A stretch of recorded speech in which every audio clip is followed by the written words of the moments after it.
Yeah, good day.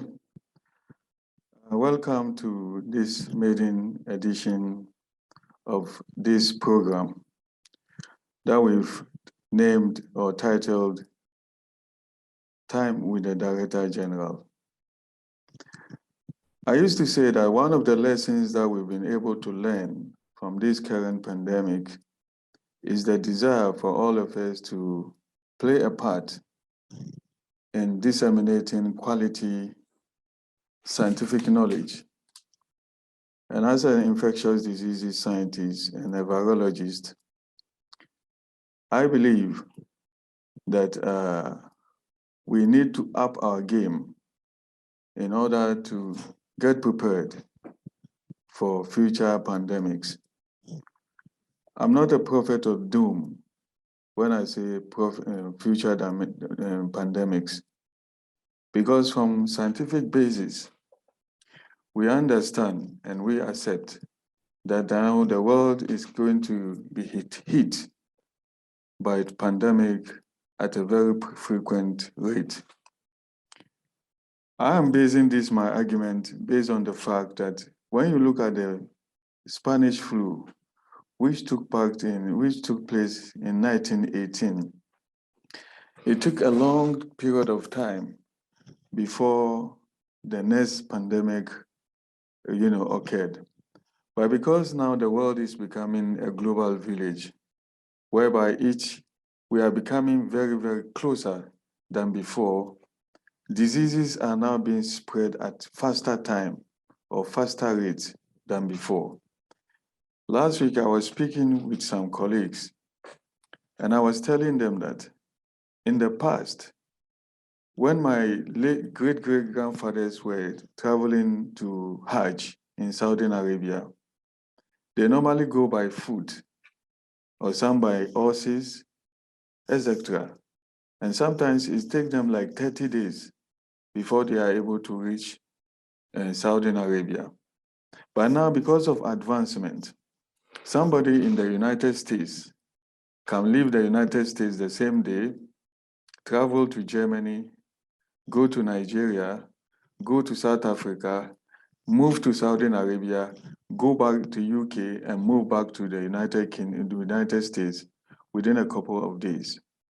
As we learn from the experience of SARS, it happened within just a couple of days where one person, the index patient, traveled within a short time, and we had a very, very massive outbreak. We don't know with COVID-19, but I think in this, my lecture, I'll speak a bit about COVID-19. So what are we talking of? Today, we want to discuss about vaccine hesitancy.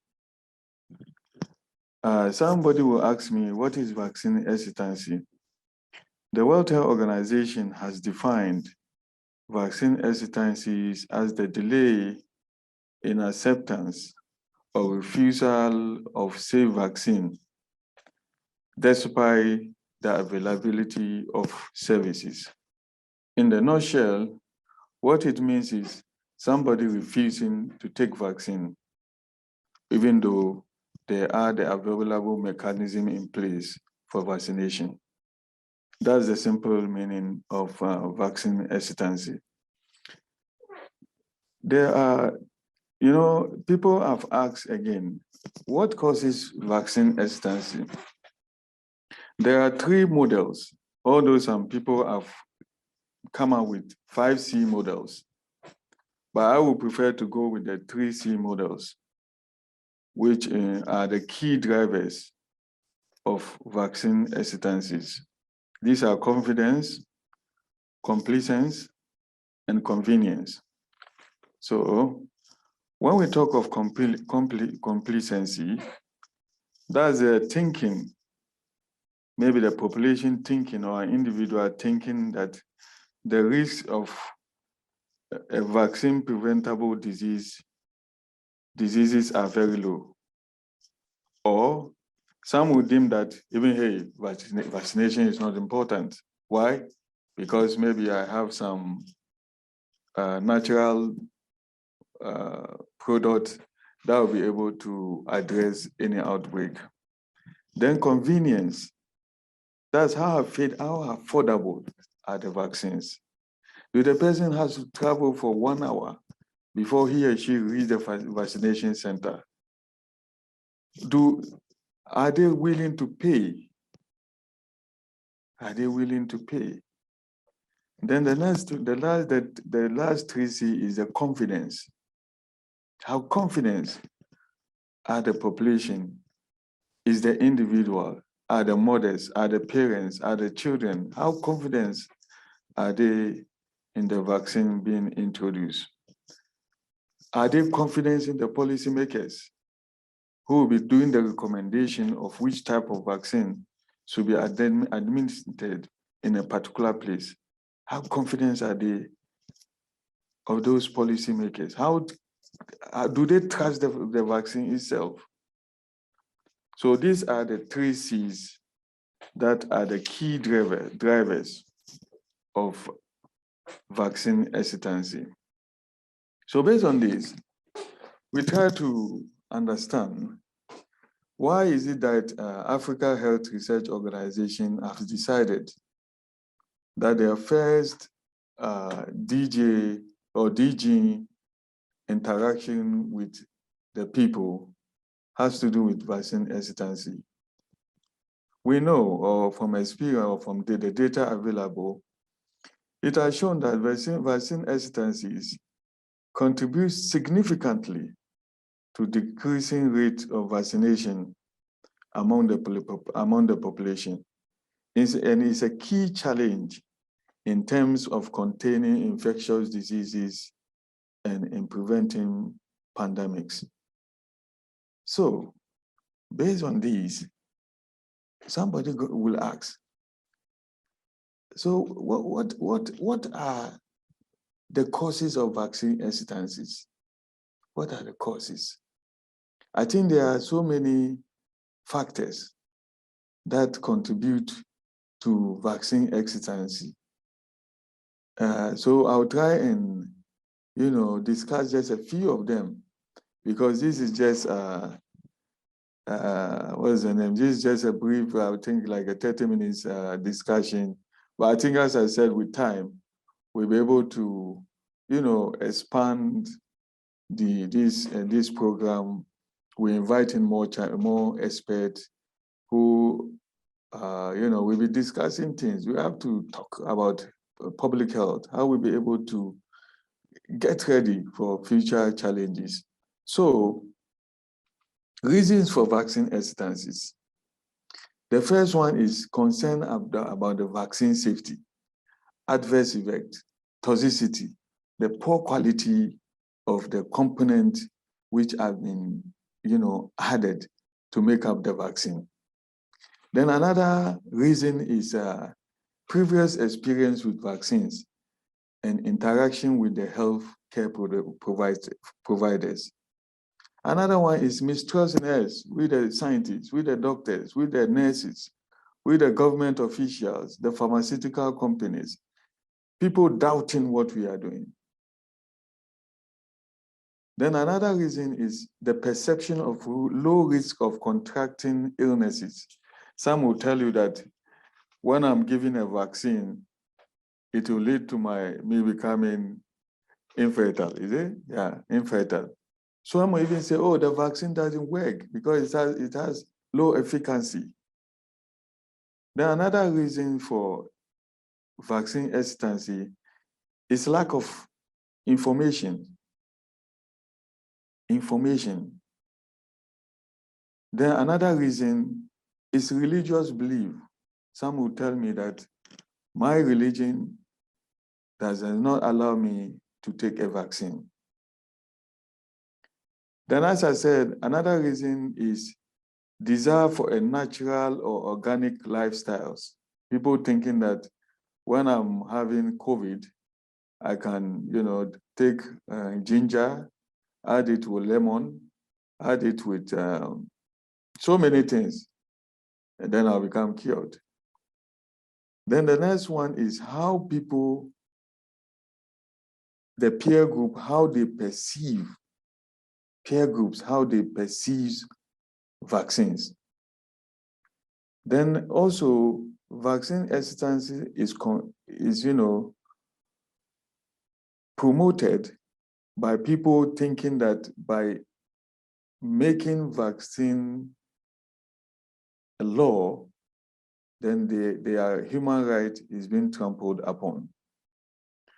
Then some other things like fear of needles. Some will say, I'm afraid of needles. Some will say, as I said in the 3C model, inconvenience. Maybe asking somebody to go all the way from, let's say, a 1 hour walk before visiting the vaccination center.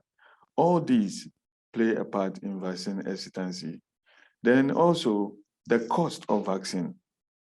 Now I know there are certain vaccine in oncology that goes for $15,000. Will somebody in the developing country be able to afford it, the cost? So all this plays a role in vaccine hesitancy. Then when we come to the latest pandemic that is going on, that's COVID-19. COVID-19 has, came out or brought out so many things, which resulted in vaccine hesitancy. I remember the first day when a colleague from, I think was it Egypt or so, called me and said, you are always supporting and promoting vaccines. I just heard the news that a vaccine has been developed for COVID-19.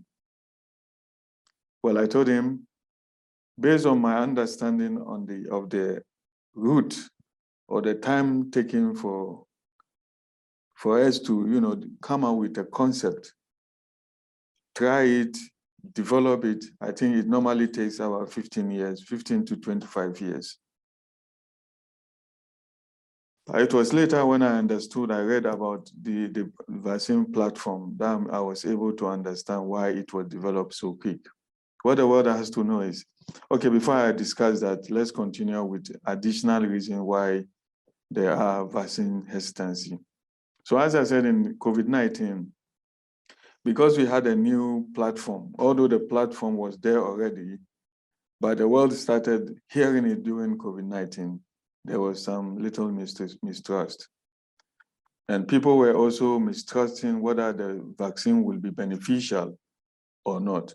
And the speed with which the vaccines were developed. And people were also asking, when I take the vaccine, what will be the long-term effect? So the long-term effect was one of the reasons why most people decided, some people were hesitant to go and take the vaccine. Then somewhere they believe that the pharmaceutical companies had only profit in their minds. So their main reason of coming out with those vaccines are because they are going to make profit. Some were also saying that they prefer to have a natural immunity to vaccine, to COVID-19, which to me, it doesn't make sense a bit, because COVID is an emerging or a novel virus that the world had never met before. So for you to say you want to depend on natural immunity, it doesn't work. Then some were oh no, not accepting the vaccine because they take where the vaccine comes from.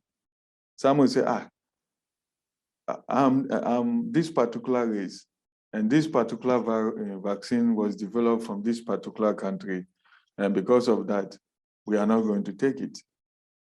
So because of that, there was a lot of vaccine, people, hesitant to take the COVID-19 vaccine. Although I think later along the line, there were massive, education here and there, and there was an increase in the uptake of those vaccines.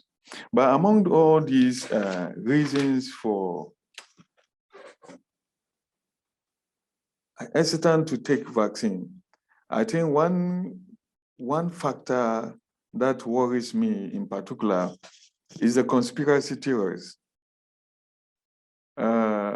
before I discuss COVID-19, I think there was this study in the United Kingdom called the Wakefield study, in which the researchers, directly linked a disease called autism to the MMR vaccine. That's the measles, mumps, rubella vaccine. So, when this happened, a lot of people say, oh no, then we are not going to take those vaccines. And secondly, I think in Nigeria, due to polio, there was some hesitant about the polio vaccine based on mistrust here and there, but we're gonna discuss that later. During this COVID-19, I've been receiving a lot of information as one of the key players in infectious diseases, especially in Africa. I know some will call me and say, they heard this. And some of the the information they put out, sometimes it makes one wonder. It makes one wonder. I remember somebody called me and told me that, have you taken the COVID vaccine? I said, oh yeah, I've taken it. He said, why? You shouldn't have taken it. I asked the person why. And the person told me that a friend of hers was given the vaccination. And later in the day, or a day or two, I don't know what came into her mind, and she decided to put a bulb where the vaccine was administered. And the bulb, yeah, the bulb just came on. Sometimes the bulb just came on that, like just electric, the bulb was connected to an electric source. Another one too told me that,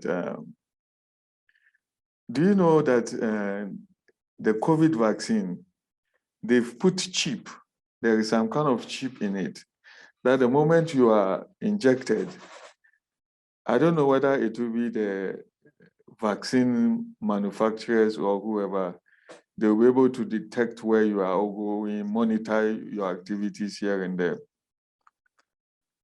So there were a whole lot of conspiracy theories. Some were saying, no, even we know that there was this conspiracy theory that COVID-19 was specifically created so that by China, with the main aim of decreasing global population so that China will continue to be having the higher number of population. Because one guy told me that based on a book called the Green Book, that it was acclaimed in that Green Book that the nation with the highest number of people would be the nation that will control the world. So because of that, China intentionally created COVID-19 in order for them to be able to control the world population. But to me, it doesn't make sense because the first people who were hit harder by COVID-19 was the Chinese people. And when you look at what we call the genomic analysis, I don't want to go into the details of science because I want this presentation to be followed by even those who are not within the scientific world. So I'll not be going, that's why I'm refusing to go into the scientific basis. So when you look at the genomic makeup, we look at the molecular clocking of COVID-19. It wasn't created. It just flipped from animals into humans. I think one day I'll come and discuss the mutational or the recombination process whereby we come across pandemics. I think at a point we discuss that. So what is the main effect of vaccine hesitancy? As I said earlier, it significantly reduce uptake of vaccine among a population. So by this, it reduces the herd immunity that's normally found among the population. I think at a point we come and be discussing all this for us to understand what is going on. So that Wakefield study that I mentioned earlier, when it came about, there was a lot of hesitance to take MMR vaccine. Then at a point, based on that, there was a massive outbreak of measles in the United Kingdom and some part of Europe and the United States. Then we can talk of the polio vaccine, where there was mistrust in Nigeria on the Nigerian government. So there were so many issues, and all of a sudden there was increase in polio cases in Nigeria, especially the northern Nigeria. So how do we address vaccine hesitancy? To me, the best method for us to address vaccine hesitancy is communication. We need to talk. When we are coming out with vaccine, we need to engage the stakeholders. Who are the stakeholders? They are not only the pharmaceutical companies, they are not only the scientists, they are not only the policy makers, but the people who will be vaccinated, they are also stakeholders. So we need to talk to them. We need to communicate. We need to come out. We need to address what are the benefit of the vaccines. What are the side effects? They must know what are the side effects because there are side effects. What are the side effects? Why should they take it? We need to open up. We need to, the period of scientific, quietness, it should be over now, by now. We need to come out. We need to talk to them. We need to let them understand what vaccines are. And I think with this, we'll be able to address vaccine hesitancy, and we'll be able to prepare the stakeholders, that's the populations who are going to be administered those vaccines when they are available. And finally, what I want to say about this program is there will be a lot of them. Anybody that want to, contribute, that want to play a part, she can get in touch by contacting us at info@ahroeop.org. I think there will be another program one-on-one where I'll be talking with the expert in our field. Then there will be well-being, there will be clinical nutrition, there will be maternity advices. We want to reduce infant mortality rate. So there will be nurses, doctors who are specialized in those fields who will be coming to address of some of the challenges and progress that are confronting us in the global public health sector. I hope you enjoyed this brief maiden edition, and I look forward to coming to you. I'll be coming to you every week for now. So next week, I hope to come again with another very interesting topic. With time, we'll be inviting a lot of people. Then with time, we'll be answering questions. With time, we'll be talking with the pharmaceutical companies. They'll be coming to show us what to do in order to get ready in whatever global public health challenges we are facing. I'm yours, Abubakar Yaro, the Director General of Africa Health Research Organization. Thank you for listening to me. Thanks.